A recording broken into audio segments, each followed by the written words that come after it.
Hello, everybody. Welcome, everyone. Happy New Year. I know it's the end of January, but this is the first time I've seen everyone. Welcome, everyone, to our CDCR seminar. I'm so thrilled to welcome my friend and wonderful colleague, Professor Thomas Kislinger from Princess Margaret Hospital. And I'm just going to do a very brief introduction. And I'm so excited. This is actually a brand new talk that Thomas is giving us today for the first time at McMaster University that he's sharing this data. So it should be really exciting. Thomas actually received his master's in analytical chemistry from the University of Munich in Germany in well, I don't have to tell your age. I stopped right there. And he completed his PhD investigating the role of advanced glycation end products and diabetic vascular complications at the University of Erlangen in Germany and Columbia University in New York. And then he completed a postdoctoral fellowship at U of T. And in 2006, he did join the Princess Margaret Cancer Center as an independent investigator running his own lab. He is now a senior scientist at the PMH Cancer Center, and he's a professor as well as chair in Toronto of the Department of Medical Biophysics, one of the largest departments there. His lab applies proteomic technologies to both translational and basic cancer biology, including the development of novel proteomic methodologies. I'm hoping single-cell proteomics is coming down the pipeline soon, and identification of liquid biopsy signatures and the molecular identification of novel cell surface markers. And Thomas is really known for a lot of beautiful, elegant papers with biomarker discovery in prostate cancer and many other cancers. And I'm really looking forward to his talk today. Thank you, Thomas, for coming.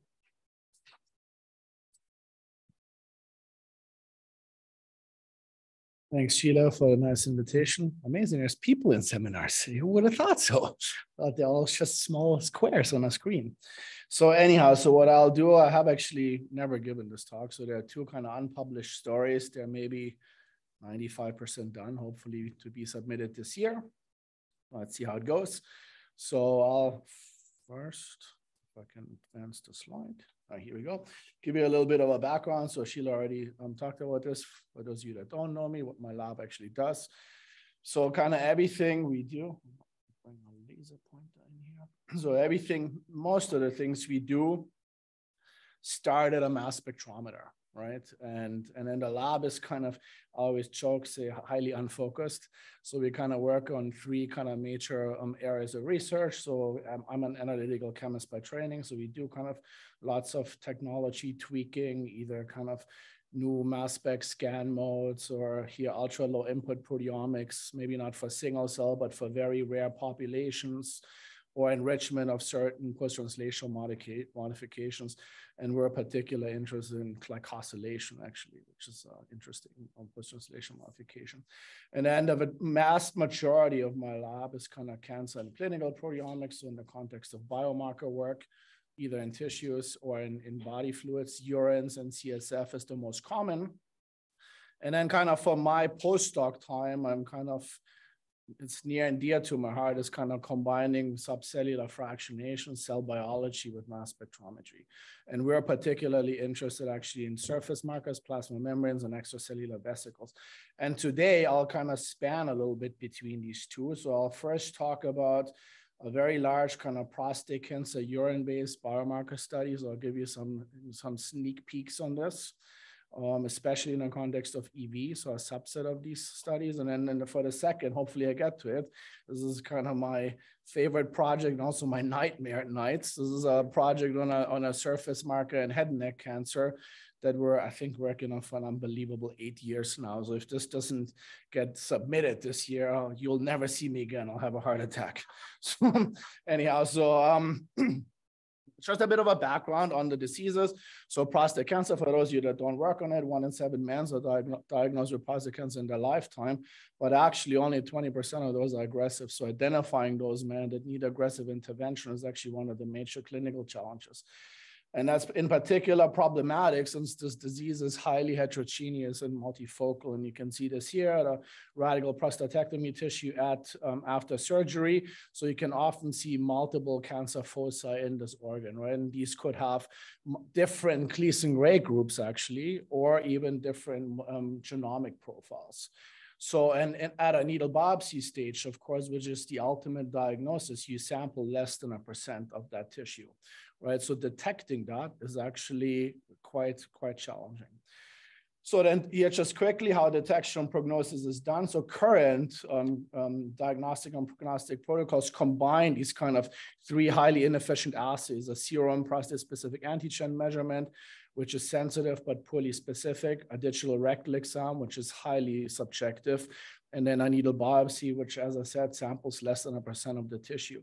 And then the combination of these are used to either detect as well as define clinical treatment of that patient. So, and of course, that needle biopsy, not only does it sample only a small part, it's actually associated with significant morbidity, right? So there's actually 5% negative side effects, bleeding, infections, and 3% actually hospitalizations with sepsis. So it's just a bad, and there's 1 million needle biopsies in the US per year. So you can do the math, it's a real problem. So then our lab and many others are interested in developing molecular biomarkers or imaging approaches. And I think in prostate cancer, it probably will have to be a combination of these two, especially with all these kind of multiparametric imaging approaches that are actually quite nice to improve this decision process.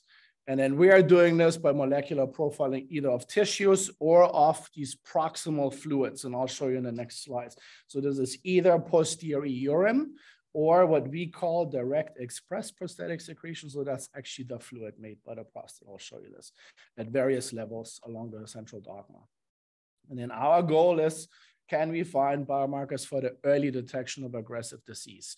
So either at diagnosis, should that person get treatment or be put on active surveillance, or maybe even more relevant, patients on active surveillance. Should they stay on or should they come off, right? Because there you would also have longitudinal measurements, right? Hopefully, I mean, one low-hanging fruit would be, can you remove some of this repeated needle biopsying at that stage? So just a little bit of background on some of the fluids we're using. So here, this is like my student Amanda draws these beautiful pictures actually, so it's not me. So here, prostate cancer, kind of a small kind of walnut-sized organ right under the bladder, and is an exocrine tissue. So the normal function of that tissue is to secrete fluids that combine with semen during fertilization. And the function of those fluids are pH buffering, and proteolytic functions, and immune modulations. Zooming in here, so in the prostate, you have these little ductal structures, so similar like in a mammary gland where you have secretory functions. And these acini, as they call it, they contain two layers of epithelial cells, luminal and basal. And these luminal cells secrete this prostatic secretion or prostatic fluid. And that combines then with the urethra in normal function. And PSA, for example, is the most abundant protein that's secreted from these cells. And then these luminal cells can transform from a prostate cancer, an adenocarcinoma, most of the time. And then these luminal cells secrete all kinds of molecules, right? So it could be secreted proteins, we're interested in that. Could be extracellular vesicles, we're also interested in that. And then under cancer conditions, there could even be exfoliated cells that you can detect in that posterior urine pellet. So now what are the fluids that you can actually collect here? Either this prostatic secretions, I'll show you in the next slide, actually why this is complicated but interesting. You could connect neat, so midstream, regular urine. I mean, that's used in the clinic all the time, right? But has all kinds of issues. Or maybe you could have this kind of in-between compromise, and that is this what we call posterior urine. So that's the 15 milliliters first flow following a digital rectal examination. And that exam will expel some of these prostatic secretions into the urethra, which is then collected by urine. So here you have actually that secretion from the prostate and you collect it in urine. So that should give you a higher likelihood of finding a prostate cancer marker, because in reality, a prostate cancer marker should be from the prostate, not some kind of systemic molecule. So here, just to summarize these fluids. So obviously, prostatic fluids or EPS, they're highly enriched in prostate proteins, right? They come from the prostate versus neat urine and posterior urine, they're kind of less or in the middle. Non-prostate proteins, of course, in direct EPS, very little. And in everything that has urine, there's, of course, a lot of contribution from the kidney and the bladder. And you have to kind of filter and sort this out. And then ease of collection, so direct express prostatic secretions, they're very, very rarely collected. So we were lucky with our clinical group in Virginia. They have somehow collected hundreds of these over the last 15 years, and they're actually usually collected when that patient is under anesthesia just before radical prostatectomy. Unpleasant, of course, but in that sense, also clinically useless. It's interesting for discovery, maybe, where you can use it then anymore. Prostate is gone afterwards. And then your urines, of course, they're relatively easy collected. While DRE may be a little bit harder, it is actually standard of care. It's just not often banked. But so, for example, the National Cancer Institute, the Early Detection Research Network, all their prostate cancer biomarker platforms are on posterior urine now. At PMH, they're actually not collected still. So we get it from Virginia and Sunnybrook. So here, kind of over the last 15 years, we work on this, but over the last 8 or 9 years, we've generated this kind of quite large database now of prostate cancer profiles. And we actually have now generated profiles from almost 800 patients. This includes tissues, these posterior urines, and these direct fluids, and analyzed by about 1,300 runs and 1,300 samples and 1,700 mass spec runs. So there's longitudinal and some technical replicates in here. Then that all goes in kind of a relational database, so we can mine this data quite effectively. There's a lot of data. And there's already kind of a web-based browser that eventually will be made available to the public. Right now, it's more kind of internal for the lab. And then we mine these data asking various questions. They could be very generic, but of course, in our case, also very specific for detecting certain biomarkers. And then here you can just see in this kind of simple Venn diagram, there's about 10,000 or so protein gene products in the database. And even if you just look at that simplest two-dimensional view of it, there's actually already some kind of interesting things that you can see in here, comparing these different type of fluids. And today I will show you a subset of this that's specifically focused on some of these EV analysis, so extracellular vesicles. And here's kind of, and this was done, really all of this actually, by the way, was done by this fantastic grad student up here, Amanda Koo, that will unfortunately be graduating this year, but she's outstanding. And then she had lots of help from many people, but also from our biostatistician in my friend Paul Boutros' lab at UCLA, Chuyu. So they've been phenomenal together. So here's kind of what we did. So there's some objective of this subset of study. So we were interested in interrogating these fluids, and both posterior urine as well as EVs isolated from these posterior, and from about 190 patients. You can see the total numbers here of these individual samples, and most of them are matched. Not all, but most of them are matched. And we ask all kinds of questions. So we ask again, do we actually need posterior urine, or could we use urine? So on a subset of matched patients. We asked the question, how stable are these proteomic profiles if you have patients on active surveillance with multiple time points that don't upgrade? So those profiles should be stable in theory. We ask, how do these samples compare to prostate tissue? You would hope that's our only way to ever kind of proving this actually comes from the prostate, by comparing it to tissue. We also compared it to some of these commonly available prostate cancer cell lines. Many biomarker pipelines use cell lines as a starting point. Is that a good idea or not? And then we ask some very specific questions. Can we develop new EV surface markers for isolating subpopulations from this data? Or can we develop biomarkers that either distinguish, and I'll show you there's something unique to these non-cancer. They are not just random samples. There's something unique to that non-cancer set. They're actually all BPH patients with an elevated PSA. That's exactly where the PSA biomarker fails, right? That's where the bad specificity comes from. Or the really hard question, can we develop biomarkers that distinguish, at least in grade group 1 patient, that's the low risk, from a 2, 3, 4, or 5 higher, right? Can we build proteome profiles for that? So I'm not going to show you all of this, but some snippets of it.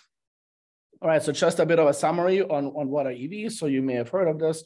These are these bizarre little vesicles. There's many of them that cells release, and there's some that come through the endocytic pathways. Classically, they were called exosomes. and some that come from the plasma membrane where they bud off, and they're classically were called microvesicles.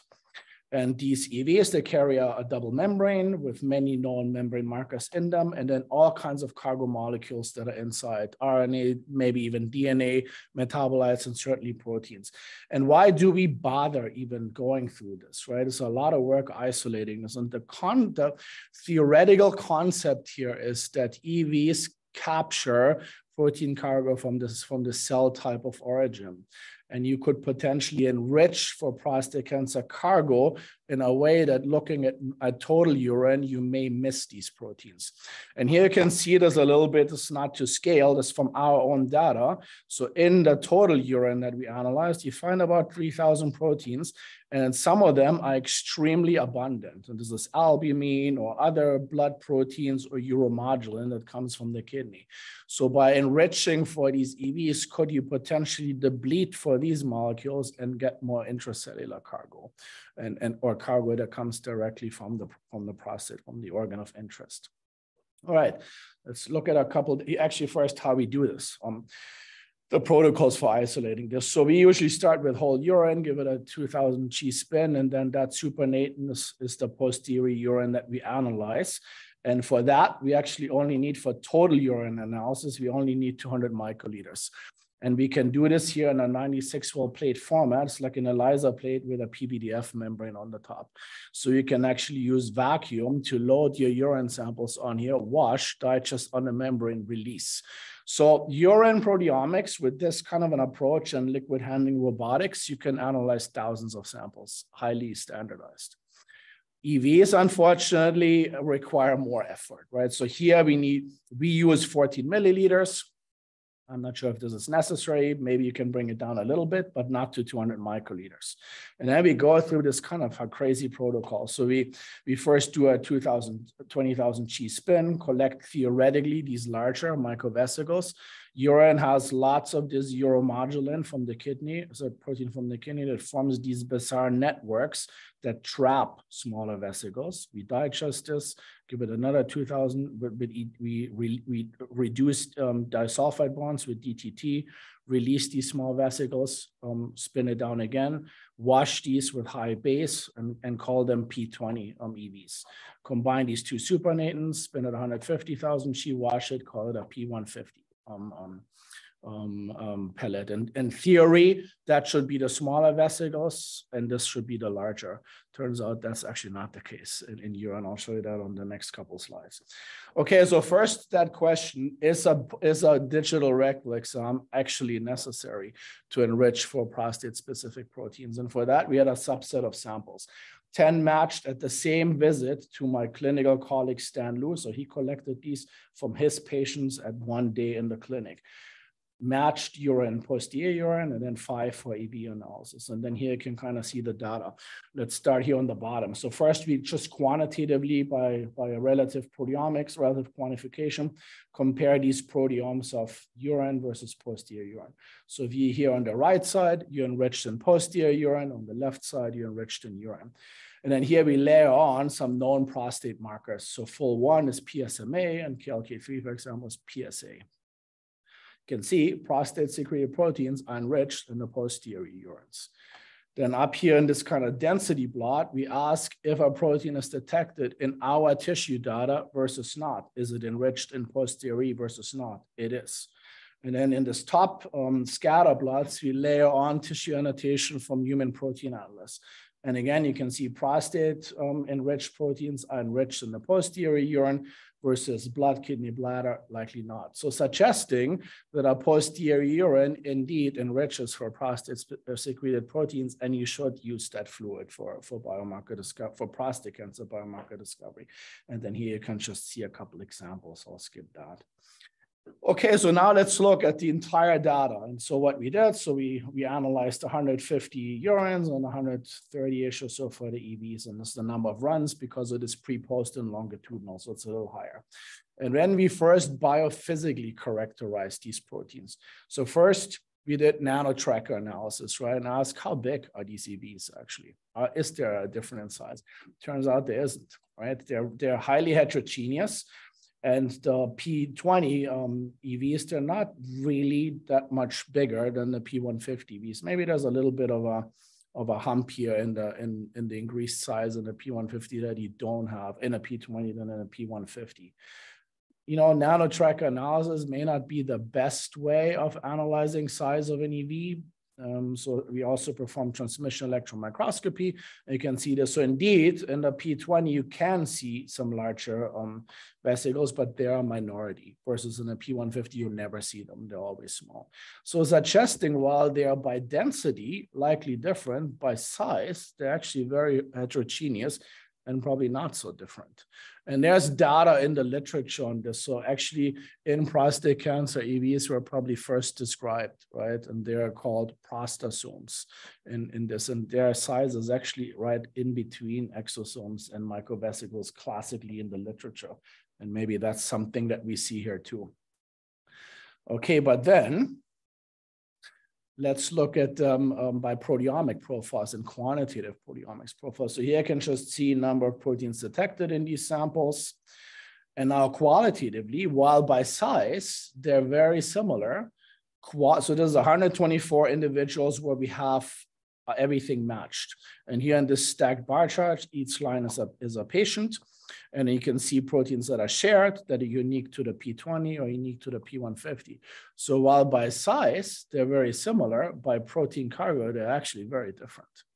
Again, suggesting you are enriching for different populations. They're just not separated by size. And then if you analyze it quantitatively, mass spec, of course, gives you quantitative data. So here you can see pairwise comparison of these three different fractions. The one down here is where you compare the EVs. Quantitatively, they look completely different. Actually, they almost look like different tissues to each other. So the vast majority of these proteins have dramatic quantitative differences in these two populations. Again, suggesting different density, similar size, very different cargoes. And one should probably enrich for these two fractions to increase your depth of detection. And then we started to ask the question, okay, now let's start comparing. So this is an upset plot, if you haven't seen it. So it's basically a kind of fancy way of a Venn diagram in a different form. And again, so we asked the question, how many of these proteins are detected in fluids as well as in tissues? And this is our own tissue data, which was run on very, very similar proteomics pipelines. So that comparison at the database level is actually very efficient. Lots of proteins, of course, that you only see in tissues. That makes sense. Not everything is secreted or released. You see about 2,000 that are in prostate tissue and in the fluids. So at least suggesting they could come from this tissue. And then you see about 2,500 or so that you only see in the EVs that you never see in urine. So again, supporting this, what I showed you at the very beginning, that by doing this tedious enrichment, you're capturing intracellular cargo that you can't detect in total urine, likely because of this dynamic range problem that a mass spectrometry detector deals with. And here you can see this again quantified, right? So subset of proteins that are overlapping between urine and tissue here in this hex plot on diagrams. Actually, there's a higher correlation between EVs and tissue as compared to urine and tissue, suggesting you're capturing this cargo. And then we started to kind of more generally analyze these cargo molecules. And that's actually something very interesting we observed. So as to be expected, what's unique in urine kind of enriched in classically secreted molecules. And EVs in general are enriched in intracellular molecules, plasma membrane, cytosol, nuclear. But then these P20 EVs, they're actually incredibly enriched in mitochondrial cargo. And that, again, suggests you're capturing something different with this population. And there's huge heterogeneity in between these EV populations. Okay, so then, and I'll don't show you all this other database stuff. So now let's get into some actually more exciting things. So now we mined this data and ask, so one big thing in the EV community is what are markers for certain EV populations? And you may have heard of the CD9, CD63, CD81 markers for EVs, but they're very generic, right? And they're actually kind of detected in all EV populations. can you find markers that are unique to subset of these EV populations, but also do prostate cancer urine EVs, right? So using our own data. And then could you use these markers, ideally surface markers, to capture these EVs out of urine and potentially automate the isolation of these for downstream biomarker pipelines. What I showed you here, that's not scalable. You can't ultracentrifuge thousands of samples from 14 milliliters. This is not feasible, right?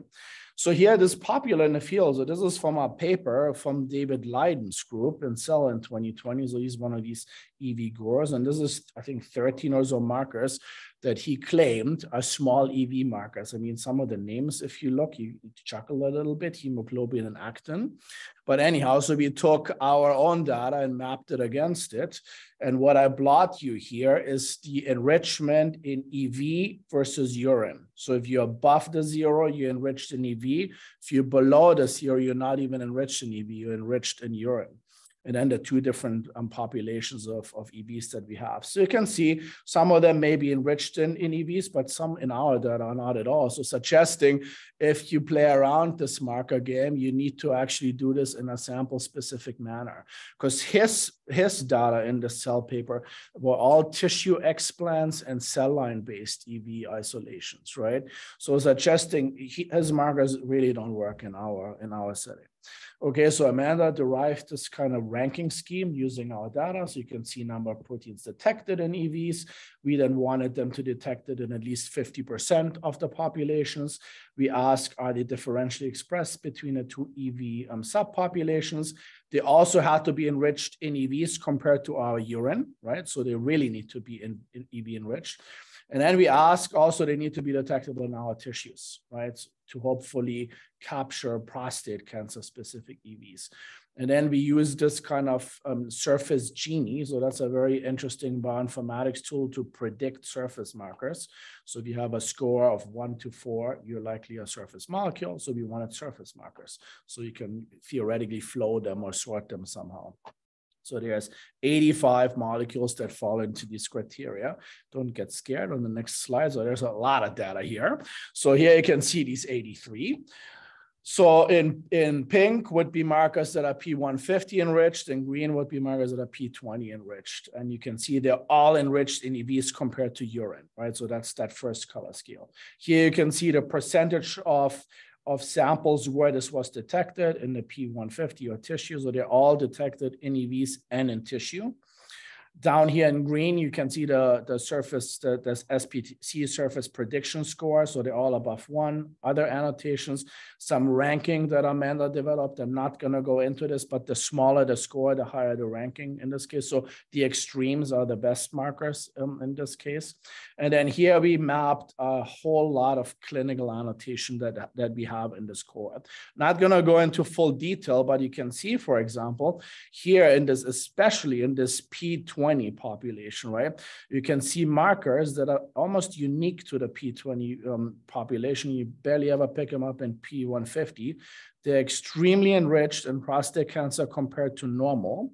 And sometimes they even have an association with MRI visibility or with biochemical recurrence in our data. So there's some clinical association with these. So now so this data now is actually validatable, right? So that's something when we submit, we'll probably be asked to validate.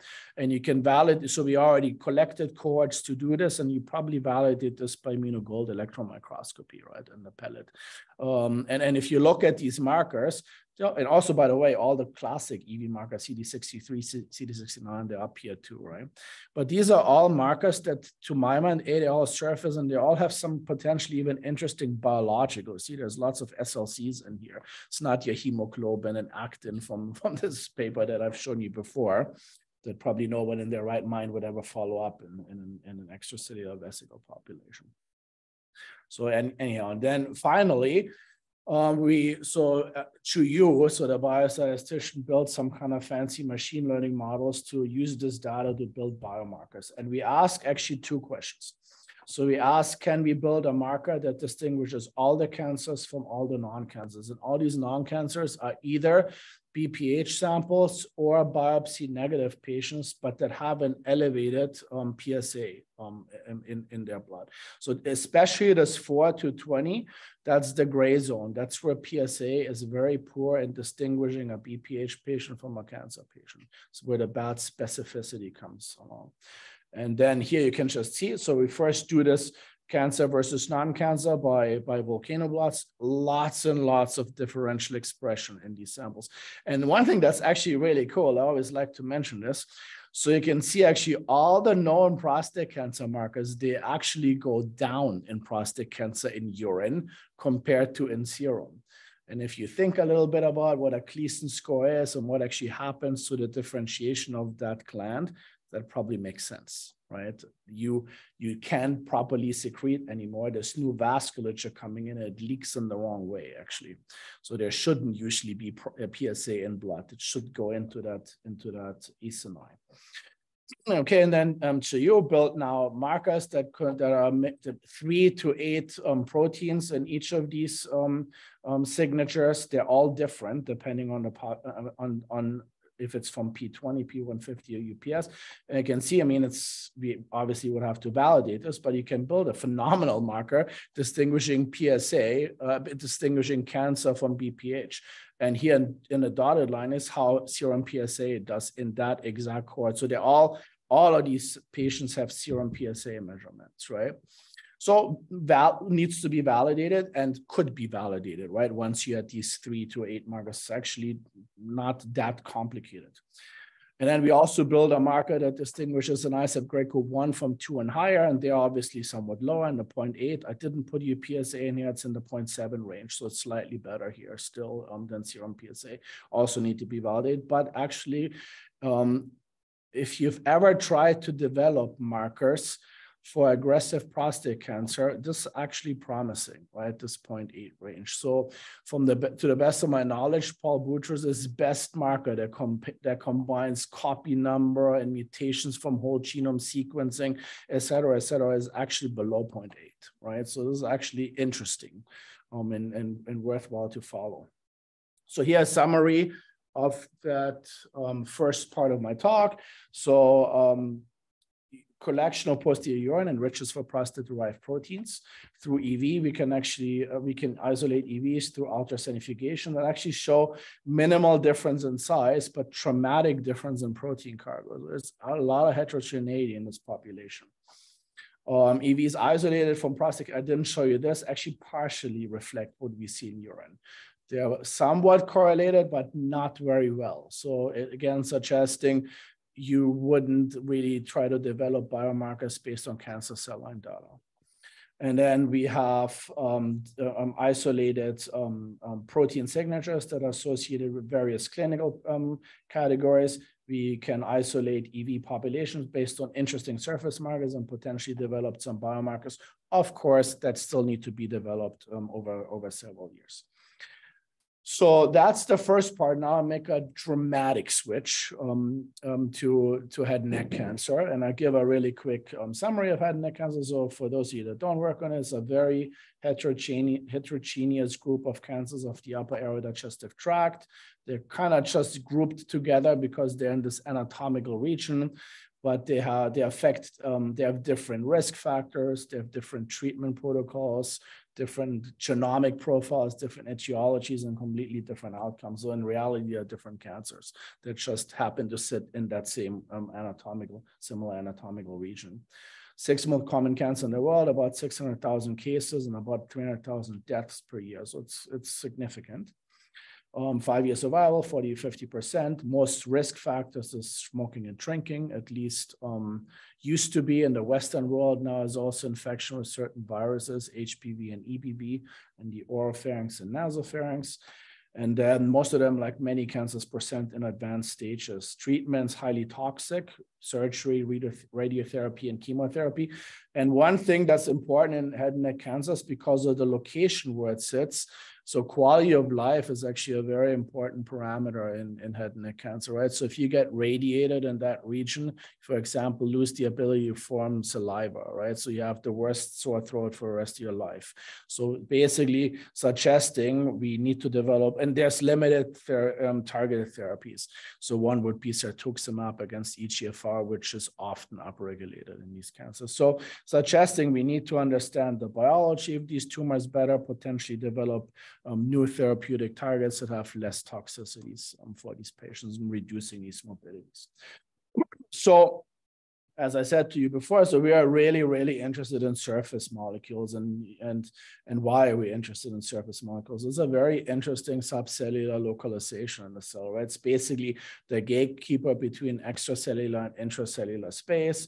It's involved in cell-cell communication, interaction with pathogens, and have unfortunately been traditionally underrepresented in proteomic studies because most of these molecules are hydrophobic, low abundance. So this is where the mass spec doesn't do so well with classic protocols. They're very interesting from a therapeutic perspective, so they're easily accessible, right? So they have an ectodomain that you could either target with a small molecule or with an antibody-based approach, so where you don't even need a druggable target, you just need an epitope against which you could raise an antibody. And because of that, 60% of approved, FDA-approved therapeutics are against surface molecules. Surface markers also have been classically used to profile cells.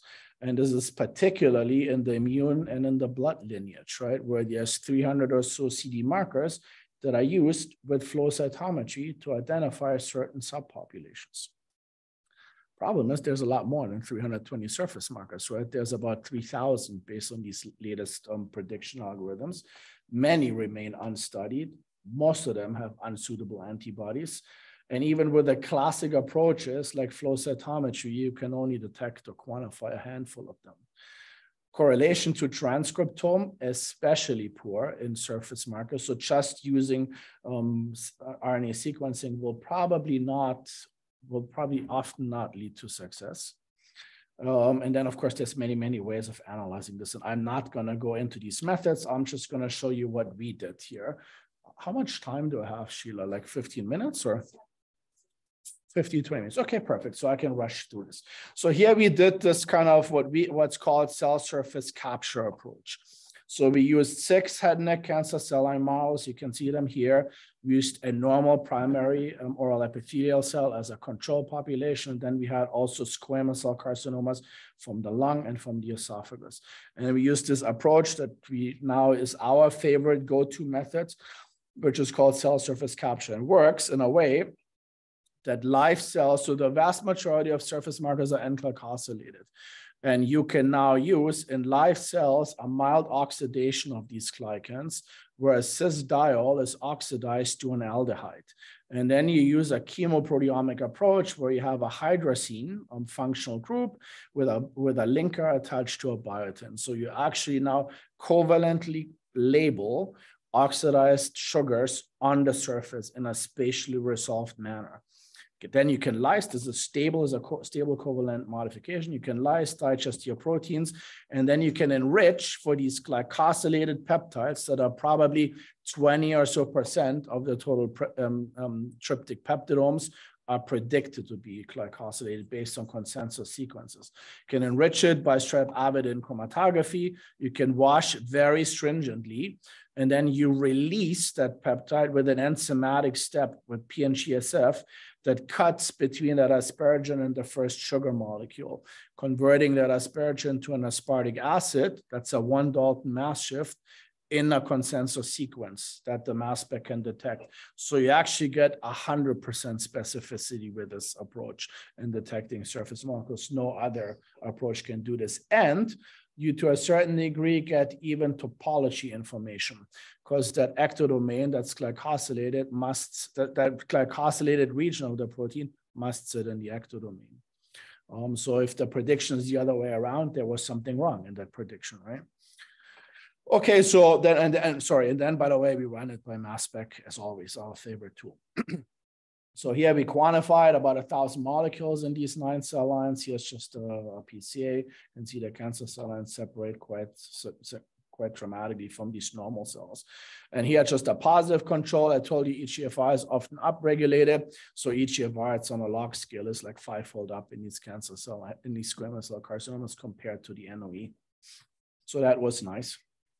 And then here again, complicated. So I'll try to somewhat rush through this. So we then performed like a ranking strategy to select molecules for functional analysis. You can work on 1,000 molecules, right?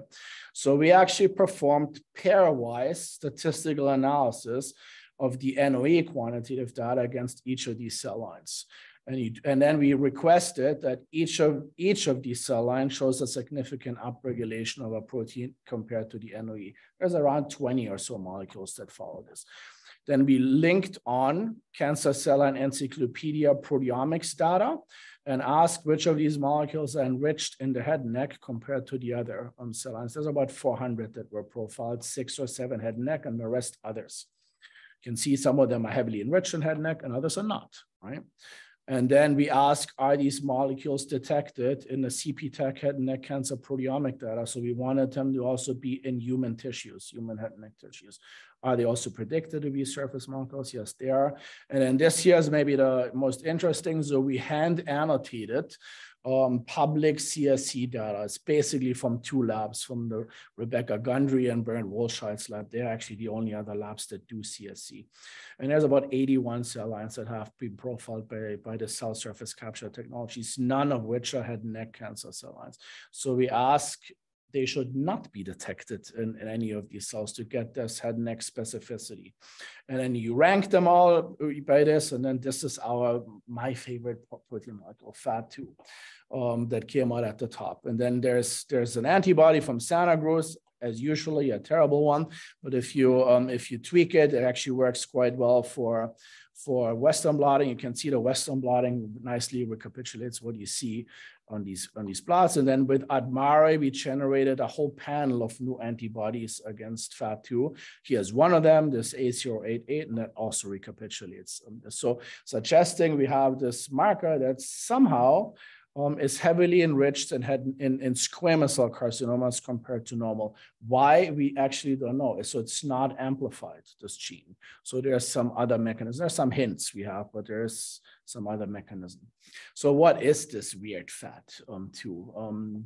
Which I found in the data 8 years ago, and no one wanted to work on in my lab ever. And then a couple of years ago, my RA was volunteered to work on this, Salvador. So FAT2, there's this, they are members of the cadherin family, right? And they're actually a subset of super large cadherins, hence FAT. They're all over 450 kilodalton, so they're monsters. They're conserved from Drosophila to vertebrate in fly. There's lots of really cool data on the FAT molecules in fly. There's 2. There's FAT and FAT-like. And mutations in FAT cause this hyperplastic overgrowth. So these flies get actually big fat. Maybe that's where that name came from. And that's also where people think it's a tumor suppressor, which is now stuck to all these FAT molecules.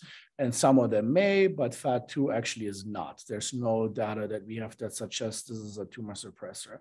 In fly, FAT2 regulates the Hippo pathway and planar cell polarity, really cool papers, and FAT2 in fly, also really cool papers, has very distinct expression profiles and seems to be again involved in planar cell polarity, but in collective cell migration and rotation, possibly through certain complexes. There's 4 vertebrates, there's 4 FAT molecules in vertebrate, and FAT2 is the least studied. You can maybe find 5 or 6 papers on FAT if you have a bit of fantasy. And none of them really show any molecular data in cancer, right? So there's virtually nothing out there. And here you can see it's actually very interesting. So here's FAT1. So they are massive molecules. FAT4, by the way, is the ortholog to fly FAT, and FAT1 to 3 are the orthologs to FAT2. They have all similar domain structures. So they have all these cadherin domains, many cadherin domains in the ectodomain. They have some of these EGF-like domains. They have a single transmembrane spanning domain, and they have an intracellular domain that has actually no known domains. And while they have these similar structural features, the amino acid sequence homology, I put this here for you, actually relatively low. So suggest, and their tissue expression profiles also quite different. So suggesting there's all kinds of different biology going on in these molecules. Okay, so now we have this molecules, and first we mined public data. So this here is gene expression data from Genentech on 650 cell lines, and you can see head and neck cancer cell lines express it the strongest at the mRNA level, and this is 1,000 cells from CCLE, again upper aerodigestive tract, that's the head and neck cancer cell lines, express most of FAT2. So similar what we have seen in the cell line proteomics. And then maybe most interesting, so these are 11,000 primary tumors from TCGA by RNA-seq. And you can see that the 4 highest expressing tumors, that's all the squamous cell carcinomas. Head, neck, medium, by far the highest, actually very narrow range in expression. So it seems to be lots of FAT2. Cervix, lung squamous, and esophageal. Bladder has squamous cell histology as well, that's in the middle. And then kind of most of the other tumors actually relatively low expression. And then here, I mean, take that with a bit of a grain of salt. It's TCGA and RNA-seq. So here we pulled them out, tumor versus adjacent normal. You can see the adjacent normal numbers are very low, but in generally it's upregulated in the tumor compared to adjacent normals, and sometimes it's also significant. And then we stained an in-house tissue microarray of about 110 or so tumors with matching adjacent cores with either the ADMARE antibody or with a Santa Cruz antibody. And that was done in a blinded way in pathology, not by me. So they didn't actually know what they're looking for. And you can see there's a huge effect size, right? Between FAT2 expression in the tumor compared to adjacent normal, much, much higher than what you see at the RNA level. And here you can just see some select cores that I show you, certainly expressed in the epithelia and not in the stroma, right? And maybe even at these, I guess, invasive fronts, these are called, there's somewhat more expression of FAT2. And then maybe what's the most interesting is, so again, not done by us, but by Dr. Su and the biostats department. So they ask, is median expression of FAT2 associated with clinical parameters? And you can twist and turn this and adjust for whatever you want. It's always associated with worse prognosis. Overall, disease-free recurrence in a multi-model model, it's always significant. So high expression of FAT2 is associated with a poor overall survival. Interestingly, RNA-seq data from TCGA doesn't show that at all. So meaning either you have to do this at the protein level, or you really need to look at certain expression under a microscope and score this. So that is probably this plus Achilles. So it's not essential in Achilles. In a genome-wide CRISPR screen, that's probably the only reason I always yell at my RA why we haven't been scooped on this yet, right? So you probably need to look at protein and a simple CRISPR screen with an individual guide. There's data out there suggesting will not knock this molecule out. So you have to actually be a little bit slicker on this. Okay, and then finally, so this was my stints with the biotech and pharma sector that also kind of drove me crazy. They always ask, what's the expression in normal tissue? So we went through all kinds of ways. So here is if you look at Human Protein Atlas, they have about 40 or so tissues stained with that Santa Cruz antibody. It's very limited expression. There's certainly expression in the cerebellum and in some potential squamous cell epithelia. But most other tissues show no staining for FAT2. And then we used, and again, this was done at ADMARE, not by us. So this is always great when someone else recapitulates something for you. So we used the A088 antibody on a commercial tissue microarray. It has 31 tissues. And here we use the antibody, an isotype control, and sertuximab as a positive control against EGFR. There's only 2 tissues that express FAT2, the skin, epithelium, and cerebellum. Right, so they're quite strong, but no other tissue had detectable. So it's actually astonishingly specific expression for this molecule. So I have never seen anything like this in 20 years, staring at a lot of mass spec data. Quite interesting. So summary of that first data set before I get into some functions. So we identified this novel fat head and neck cell surface marker that seems to be exceptionally specific to squamous cell carcinomas. It's associated with poor outcome and has poor expression in normal tissues. So that in itself should make this actually an interesting target, right, to go after. So now we, of course, are biologists. And so we ask, okay, what does this thing actually do?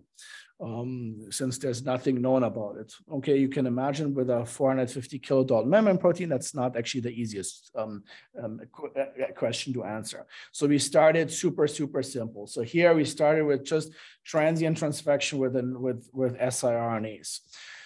And just look at these 8 on the side. That's the cancer cell lines. You can see. So this is a non-treated, a marked treated, and a scramble treated. And then there's 3 hairpins. So you can see all the hairpins can knock it down. So it's transient. And then all this knockdown leads. This is an IncuCyte experiment. Lead to decreased cell growth or proliferation. On the other hand, NOE or a head colorectal cancer cell on HE29, that's FAT2 negative. So here, this first band is SSE42 as a positive control, and then all the other ones are empty because there is no FAT2 in these cells. So that's our best control we can do at the moment. It's very hard to rescue such a monster of a molecule, but that shows no effect. So suggesting that somehow these cells upregulated, but not just upregulated, they also require it to grow. And you can also then do growth and survival. So this is now colony forming assays, so you can see the same thing, right? So you can see up here non-treated marked scramble, here the 3 hairpins, and then here this is quantified. For the 2 cell lines that I will show you most of the data, as well as all the other cell lines. So again, seems to be essential or required for these cells to grow. So then we went in and started to do a bit more stable knockdown. So here, these are DOX-inducible shRNAs, they're stable clones. So you can see treatment with doxycycline and the 2 hairpins compared to the scramble lead to a downregulation of FAT2, right? So over time. And then again, with IncuCyte, that leads to a reduced proliferation of the cell, quite traumatic actually. Also leads to a reduced colony formation. And then maybe not, and we did some proteomics on these cells as well. Maybe this was not the most exciting result we got, but there were some maybe self-fulfilling prophecy links to kind of cell death pathways, and you can show this by Western blotting, right? So as these cells kind of clear these plates, there's activation of certain caspases, certain cell death pathways. Okay, so that's nice. So suggesting there is indeed it is required. So now we did a couple additional more phenotyping experiments. So we also asked, okay, what happens if we grow these cells in 3D? So this is now this SSE42 in spheroids. You can see grows nicely in spheroids in matricel. After 12 days, that sphere grows.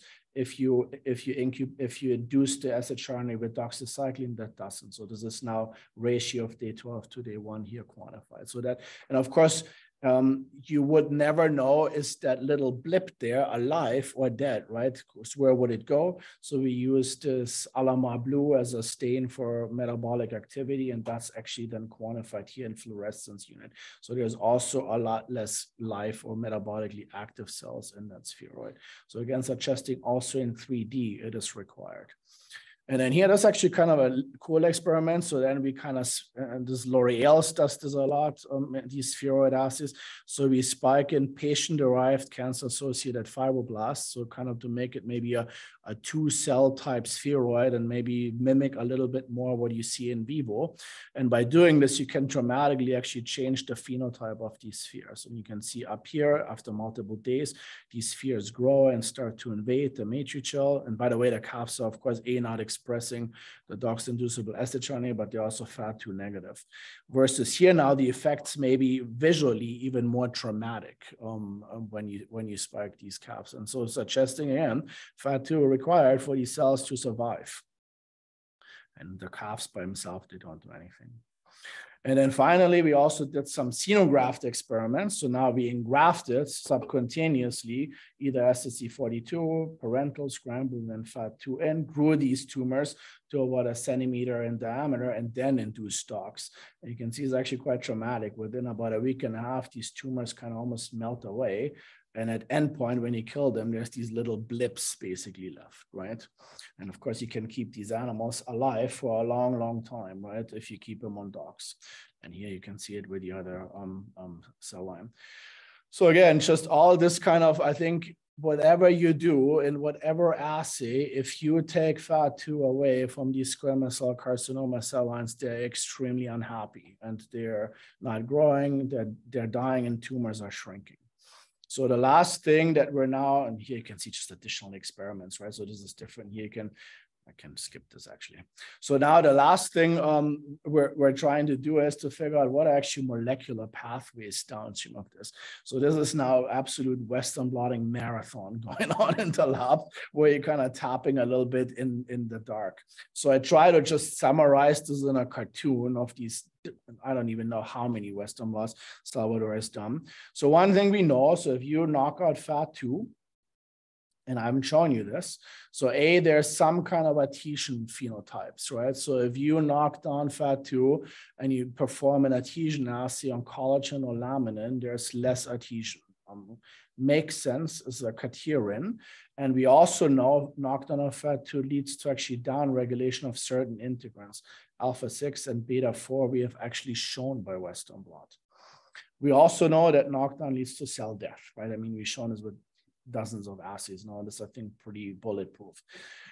Admare had some very kind of interesting flow data that we unfortunately could never fully recapitulate. It's the only thing we could never, that linked it to EGFR or other kind of RTKs. That may make sense, right? You have a huge ectodomain and you can envision there's some kind of organization of membrane microdomains from FAT2. What we have seen, though, is that knockdown of FAT2 leads to downregulation of certain phosphorylation sites within EGFR, and without a doubt, blunting of certain signaling pathways, so MAP kinase and AKT, very, very, very obvious. And that, of course, could then be the mechanism for this reduced proliferation and survival. There's also some precurious type of pathways that we've seen, some kind of links to mTOR or autophagy that we don't fully yet understand and need to figure this out. So to summarize this here, so this is the last thing, and then this maybe isn't the full story yet, but then this paper needs to go out and be submitted, right? So I can't handle it anymore. So we have seen so that knockdown of FAT2 through various assays certainly affects growth and survival of these head and neck squamous cell carcinomas. Suggests that FAT2 is upregulated and required for tumor growth. It's not in an amplicon. There are some links from other papers that we have seen, possibly that goes through kind of upregulation of P63 and SOX2. These are squamous cell lineage transcription factors. They are often amplified in these head and neck cancers.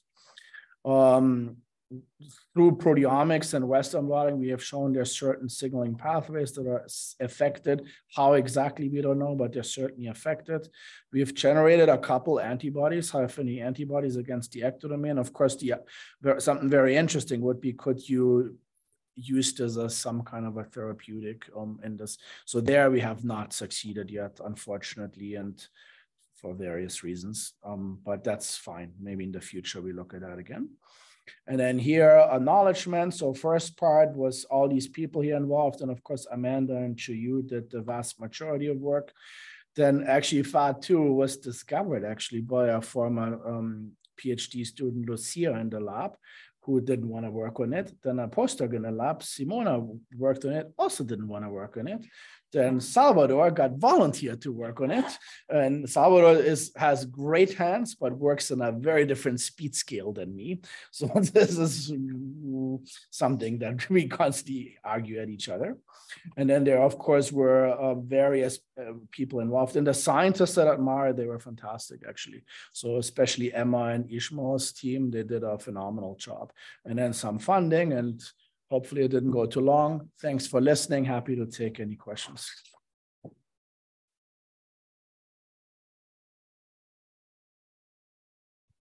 Thank you so much, Thomas. That was amazing. Just absolutely amazing data sets, and the rigor and the methodology, and you know, you make it all sound so easy, but you've built so many collaborations to make all of this happen and to acquire this high level data and then to follow up and analyze it so beautifully. It's just so powerful. So thank you so much, both of the stories. I'm going to open to questions. All right, right away, there's Sean and Lara. We can count on them. Sean, you go first.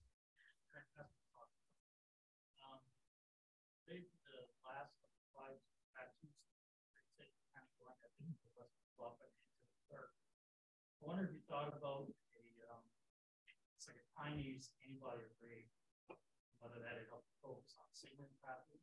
So just before you answer, just for the online people, Sean was just asking about the utility of a kinase array, perhaps for elucidating the mechanism of the FAT2 story rather than the Western blot bonanza. So we have done initially kind of longitudinal proteomics So we have originally done kind of longitudinal proteomics from day 0 to day 5, but just wholesale lysate. And that certainly pointed towards these kind of cell death pathways, but not more. So that's also on the to-do list. And maybe we just approached that wrong, right? So I think we need to probably do phosphoproteomics to look for activated signaling pathways. It requires a little bit thinking of what the time course is for this, right? Your classic phosphoproteomic signaling experiment in cell culture, you add EGF and then you take 30 seconds and 1 minute, but that doesn't apply here, right? We're knocking a molecule down genetically and then something happens, right? So, but I think that would be on the to-do list. Just that right now I have to focus Salvador. He's like worse than me. He's a shiny penny on the sidewalk and he jumps at it, right? And so right now we need to finish this. That has to be done. I want to do kind of, mutants and see what's actually required of this molecule to show these effects. I want to do with my buddy Ben Walshite that developed CSC. So he has a really cool approach called LuxMS, where you can actually use like a light-induced chemoproteomics to map out signaling networks in the ectodomain. All you need is an antibody, which we have now, that you label with a light-inducible singlet oxygen generator. So you generate this kind of, you can generate these oxidized aldehydes actually, where you then put a biotin on. So that's on the to-do list. There's so many things will all happen. I'll work on this for a long time. Yeah, I'm feeling sorry for Salvador because I think he's just exhausted from arguing with you all the time. And I never argue with Chitra. Sure. Lara.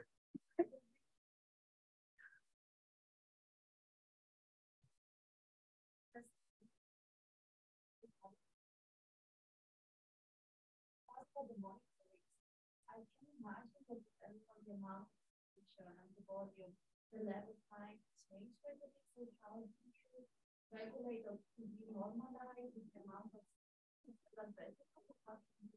Laura is asking about dynamic monitoring of extracellular vesicles and how do we do that? So it's very interesting, right? If you go into the urine field, how do you normalize urine protein content is actually like one of those funny things where there's no consensus, right? So in the clinical biochemistry lab, I think they use creatinine to normalize. So we actually don't.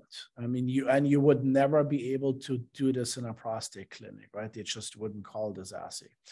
But so what we do and what we have seen, so I mean, there's some variability in the DRE, but since we're collecting that first 15 milliliters of urine, this is actually more stable than just if you collect 100 or 200 milliliters of mid-flow, right? So that's number one.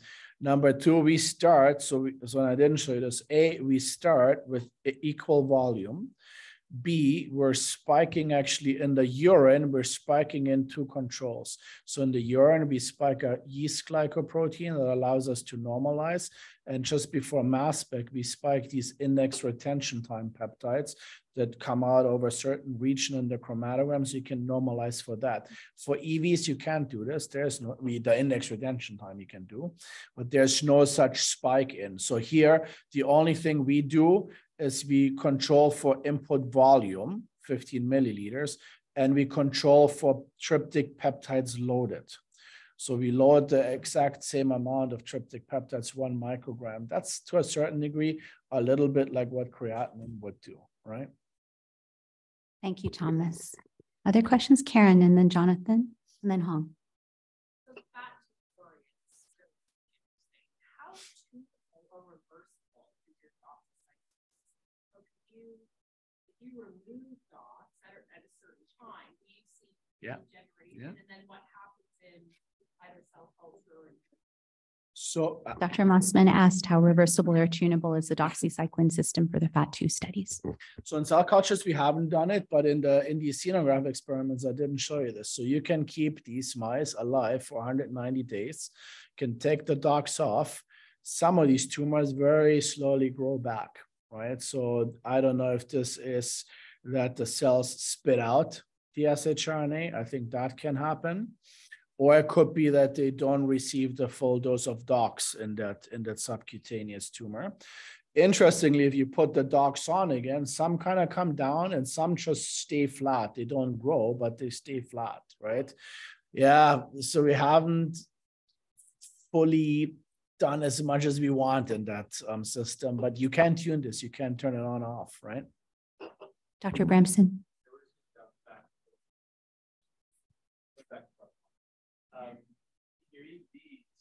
They were highly enriched for solid. I don't memorize the 100 solid, but there's something similar among the 5 or 6 that were enriched. I have, sorry, I can repeat it. You can repeat it. You go for it. Dr. Bramson asked if the solute transporters are enriched, any particular 5 or 6 are highly enriched in the EVs in part 1 of the talk. Yeah, great question. Actually, I haven't looked at it. Yeah, I know that some of them are intracellular, but these are plasma membrane solute carriers. I haven't. We'll do that. I'll ask Amanda to do this tomorrow. Tonight, actually. Great question, Dr. Bramson. Hong.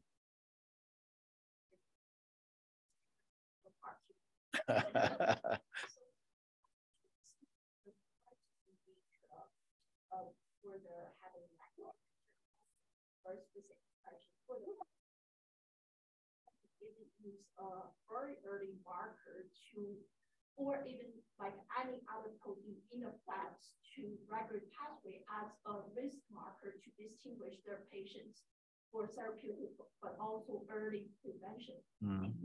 Sure. So she asked if, since FAT2 is very specific to head and neck cancers, if it could be used as an early detection marker, either for treatment or prevention.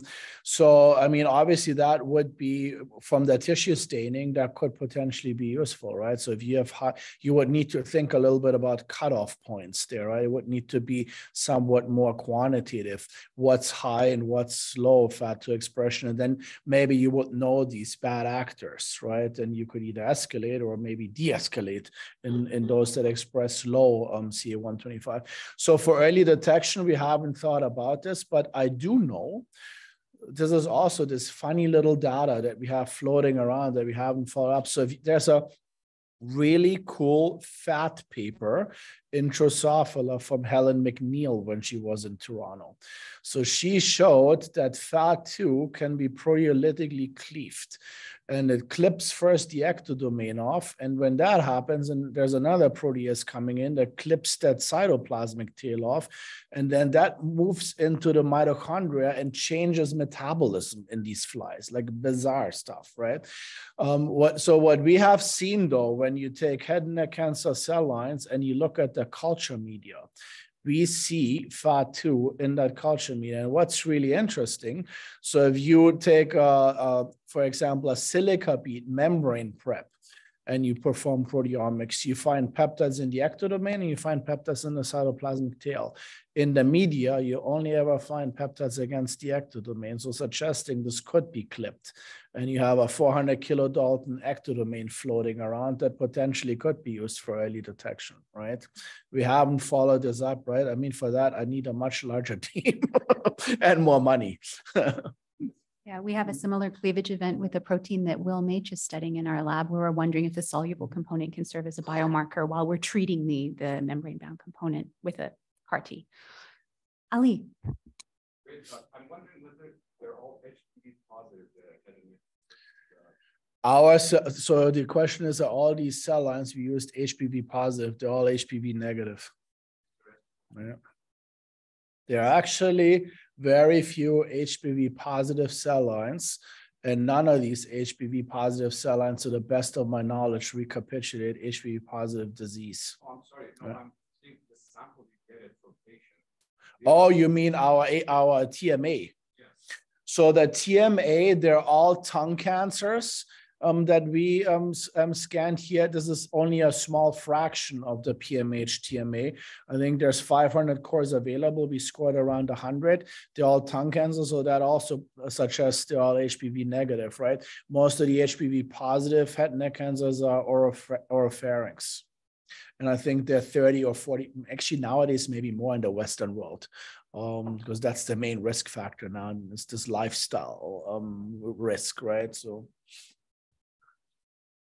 Back to Sean, maybe last question, and Dr. Kislinger will be at the front if anyone wants to follow up. Know how to expect cell reduction? Yeah, very. Now you open. That's a long answer that I don't really have an answer to. So I didn't show you. Sorry, I forgot. So you ask, how do the FAT2 cell lines die?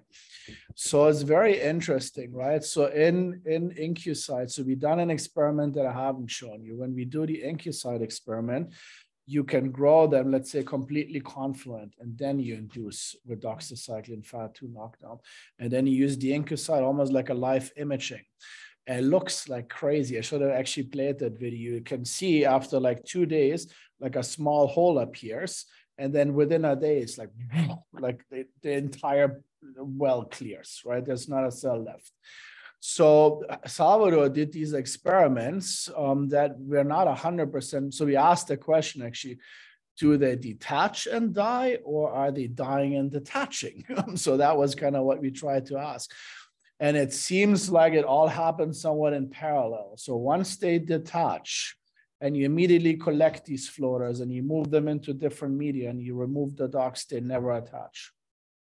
So I don't know if that fully answers your question, and I'm not sure if we've answered the question, but we've certainly observed this kind of curious phenotypes. It's like a wildfire once they come off, and once they're off, they're dead. So I don't know what happens first, but they happen probably in parallel. I'm getting a signal from Paul. Is there a class that follows here in this room, Paul? Okay, so we better exit, and Dr. Kislinger will be in the hallway if anyone wants to have any more questions. Help me thank Dr. Kislinger again for an amazing talk.